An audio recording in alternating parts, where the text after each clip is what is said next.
आज के इस वीडियो में हम रोजगार समाचार कवर करेंगे और यहाँ पे हम इतने सारे पॉइंटों पे बात करेंगे। इसी तरह की वीडियोज और फ्री स्टडी मटेरियल के लिए आप इस ऐप को डाउनलोड कर सकते हैं। डायरेक्ट लिंक वीडियो के डिस्क्रिप्शन में मिल जाएगा। अब आप हमारी वीडियो को देख करके रियल कैश भी कमा सकते हैं। उसके लिए आई बटन वाली वीडियो को देखें या फिर इस वीडियो का डिस्क्रिप्शन चेक करें। शुरू करते हैं यूपी SSS से। देखिए यूपी SSS की जो 4 लंबित भर्तियां हैं जिनमें अभी प्री एग्जाम नहीं हुआ है, उसके लिए EWS संशोधन का एक मौका दे दिया है। इसके बारे में आपको नोटिस मिल चुकी होगी। यहाँ पे यही चीज़ इस पेपर कटिंग पर भी बताई गई है, लेकिन यहाँ पर जो नया है वो हम आपको बताने वाले हैं। यहाँ पे बताया गया है कि कितने लोग और कितने पद थे। जैसे कि अगर सम्मिलित तकनीकी सेवा सामान्य चयन 2016 की बात करें तो 486 पद थे, 52,156 आवेदक हैं। इसी तरह जो JEE 2016 की परीक्षा है उसमें 489 पद हैं और 43,167 आवेदक हैं। सम्मिलित और अभियंता संगणक एवं फोरमैन यानी कि जूनियर इंजीनियर एग्जाम 2018 की बात करें तो 1477 पद हैं और 1,19,376 आवेदक हैं। राज्य कृषि उत्पादन मंडी परिषद संयुक्त संवर्ग प्रतियोगिता परीक्षा 2018 इसमें 16 पद हैं और 11,742 लोगों ने इसका आवेदन किया है। यानी कि देखिए इन चारों पदों में अगर आप सम्मिलित हैं और अगर आप जनरल से हैं तभी इसमें EWS का आवेदन कर पाएंगे। कई सारे लोग ऐसे हैं जिनका कमेंट मिला है और वो लोग जनरल कोटी से नहीं है फिर भी वो आवेदन करना चाहते हैं, तो वहाँ पे उनका जो रजिस्ट्रेशन नंबर है इनवैलिड का मैसेज आ रहा है। तो अगर आप जनरल से होंगे तभी आपको EWS कोटे के लिए आवेदन करने का मौका मिलेगा। देखिए यहाँ पे ये सरकार ने पूरी तरह से, चाहे सरकार कहे चाहे आयोग कहें, सरकार या फिर आयोग ने इस पूरी भर्तियों को अच्छे तरीके से फंसा दिया है। जो 2016 की भर्ती आप देखेंगे इसमें जो सम्मिलित तकनीकी सेवा है और सामान्य चयन है, JEE वाली परीक्षा, लगभग 5 सालों में इनको EWS का याद नहीं आया है। EWS कोटे को अगर आप देखेंगे तो पिछले 2 सालों से यानी कि लगभग 2019 से लागू हुआ है, लेकिन इन पिछले 2 सालों में भी सरकार को एक बार भी इसके बारे में याद नहीं था कि मतलब इसमें EWS को आवेदन के लिए लेना है। यहाँ पे जब परीक्षा होने वाली थी तब इन्होंने एक नया मुद्दा शुरू कर दिया। अब EWS का आवेदन शुरू हो गया और उससे दिक्कत क्या होगी कि इसके लिए पूरे 1 महीने का समय दिया गया है। जाहिर सी बात है कि किसी भी वैकेंसी में लगभग 50% से अधिक संख्या नहीं होगी उन लोगों की जो लोग इसमें आवेदन करना चाहते हैं EWS में। अब उनके लिए पूरे 1 महीने का समय देना कहाँ तक जायज़ है। अगर आयोग चाहता तो 15 दिनों के अंदर अंदर इसको डेट दे करके फिर एग्जाम करवा सकता था, लेकिन नहीं, यहाँ तो आयोग का क्लियर कट सोच है कि बस कैसे भी करके 20 दिसंबर तक पहुँचना है ताकि 20 दिसंबर के बाद आचार संहिता लागू हो जाए और हम ये कहने लगे कि अब हम परीक्षा नहीं करा सकते। तो ये है यूपी SSS।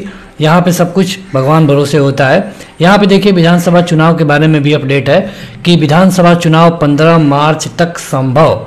15 मार्च मतलब 15 मार्च से शुरू नहीं होगा। यहाँ देखिए, यहाँ जहाँ कर्सर हम दिखा रहे हैं कि 15 मार्च तक विधानसभा चुनाव करवा कर उसके बाद यूपी बोर्ड और अन्य शिक्षा बोर्डों की वार्षिक परीक्षाएं करवाने का प्रस्ताव है। मतलब कि पिछले बार जैसे 11 मार्च को रिजल्ट आ गए थे, मतलब 2017 में, उसी तरह इस बार भी 15 मार्च तक चुनाव हो जाएगा।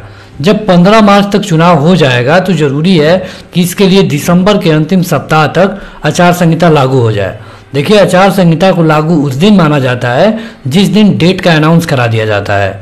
तो यहाँ पे अगर आप पढ़ेंगे तो यहाँ पे लिखा गया है कि चुनाव आयोग के अधिकारियों का आकलन है कि प्रदेश में 15 मार्च तक विधानसभा और चुनाव संपन्न करवाए जा सकते हैं। इसके लिए इस साल दिसंबर के अंत या फिर अगले साल जनवरी की शुरुआत में चुनाव की अधिसूचना जारी की जा सकती है। चूंकि चुनाव ड्यूटी में बड़ी तादाद में सरकारी शिक्षकों को भी तैनात किया जाएगा तो अधिकांशतः शिक्षण संस्थाओं को ही मतदान केंद्र बनाए जाएंगे। इसलिए जो यूपी बोर्ड का परीक्षा है या फिर अन्य बोर्डों की वार्षिक परीक्षाएं हैं इनको 15 मार्च के बाद कराया जाएगा। आप देखेंगे कि जो 2012 का था तो इसके लिए 18 जनवरी को सूचना जारी की गई थी, लेकिन 2017 के लिए पहले ये सूचना जारी कर दी गई। उसी तरह पूरे चांसेस है कि 20 दिसंबर के आसपास आपको चुनाव की अधिसूचना दिखेगी और जिस दिन अधिसूचना जब से जारी की जाती है तब से आचार संहिता को काम करते हुए माना जाता है और तब से कोई भी बड़ा काम आप नहीं कर पाएंगे। तो 20 दिसंबर के बाद जो एग्ज़ाम हो पाते हैं, नहीं तो सारे एग्ज़ाम फंसने के कगार पे हैं। अगर आप यूपी ट्रिपल एससी की बात करेंगे तो यूपी ट्रिपल एससी में ऐसे चांसेस दिख रहे हैं कि कोई भी एग्ज़ाम ना हो पाए, चाहे वो लेखपाल हो या फिर जूनियर इंजीनियर। यहाँ पे देखिए एसएससी का जो एग्ज़ाम चल रहा है प्रयागराज, कानपुर, लखनऊ, यहाँ पे फर्जीवाड़ा जारी है। और इस बार एसएससी ने कुछ काम करते हुए जो स्टेनोग्राफर की परीक्षा चल रही है वहाँ पे कई साल भरों को गिरफ्तार किया है। आप देख सकते हैं तेलियरगंज की कोचिंग जो कि प्रयागराज में है, वहाँ पे डील होती थी। 41 में से 29 आरोपी गंगा पार के हैं और इस तरह ढेर सारे लोगों को एसएससी परीक्षा में गिरफ्तार किया जा रहा है। यहाँ पे कई सारे लोग ऐसे हैं जो कि फ़ोटो उनका चेंज है, कई सारे लोग ऐसे हैं जो परीक्षा में भी दूसरा, प्री में भी कोई बैठा था, मेंस में भी कोई दूसरा बैठा है। तो इस तरह लोग पकड़ में आ रहे हैं। ये अपडेट है एसएससी से। बिहार पुलिस सर्जेंट और बीपीएससी सब इंस्पेक्टर का एसआई डेट की घोषणा कर दी गई है। इसका जो डेट है ये 26 दिसंबर 2021 रखा गया है। देखिए ये हो जाएगा, ये बिहार का है और बिहार में भी चुनाव नहीं है, तो इसलिए बिहार सरकार ने आसानी से इसको डेट जारी कर दी है। एडमिट कार्ड आपको करीब 15 से 20 दिसंबर के आसपास देखने को मिलेगा। यहाँ पे आप देख सकते हैं वही एसएससी वाला है, पूरे पेपर ने एसएससी को कवर किया है। प्रयागराज का कोचिंग संचालक, फाफा मऊ, कितने लोग कहाँ से भेजे गए, सब कुछ इसमें बताया गया है। अब बात करते हैं यूपी टीईटी 2021 के लिए। तो देखिए टीईटी की जो आवेदन हो रहा है इसके लिए अंतिम तिथि रजिस्ट्रेशन की 25 अक्टूबर और रात 12 बजे तक है। लेकिन अगर देखेंगे एक दिन पहले, तो एक दिन पहले तक लगभग 11.64 लोगों ने रजिस्ट्रेशन कर दिया है और चांसेस ये हैं कि 10 से 20 हज़ार लोग अंतिम दिन रजिस्ट्रेशन कर सकते हैं। तो अगर आप टीईटी 2021 में आवेदन नहीं किए हैं तो आज यानी कि 25 अक्टूबर को आपके पास आखिरी मौका है, आप जरूर करा लें। यहाँ पे देखिए लगभग 11,64,000 में से 10,42,000 लोगों ने शुल्क जमा कर लिया है और इनकी आवेदन पूरी हो गई है। यहाँ पे आप देखेंगे तो पूरे अपडेट है, तो आपके लिए अंतिम डेट होगा आज। आगे बढ़ते हैं तो ये है यूपी पीएससी पीसीएस परीक्षा प्री 2021। यहाँ पे 2 पालियों में इम्तिहान हुआ और लगभग 46% उपस्थिति रही। देखिए यहाँ पे अगर आप देखेंगे तो इस भर्ती के लिए 6,91,173 अभ्यर्थियों का पंजीकरण था, लेकिन 3,21,063 परीक्षा में उपस्थित रहे, यानी कि कुल मिला के 46% लोग। सबसे ज़्यादा उपस्थिति इलाहाबाद में रही और इलाहाबाद में कुल मिला के 60,000 लोग पंजीकृत थे और लगभग 40,000 लोग परीक्षा में शामिल हुए। यहाँ पे इतने कम लोग शामिल हुए हैं और क्वेश्चन भी कुछ अजीब तरह के पूछे गए थे, जैसे कि इनको आप यहाँ पे देख सकते हैं।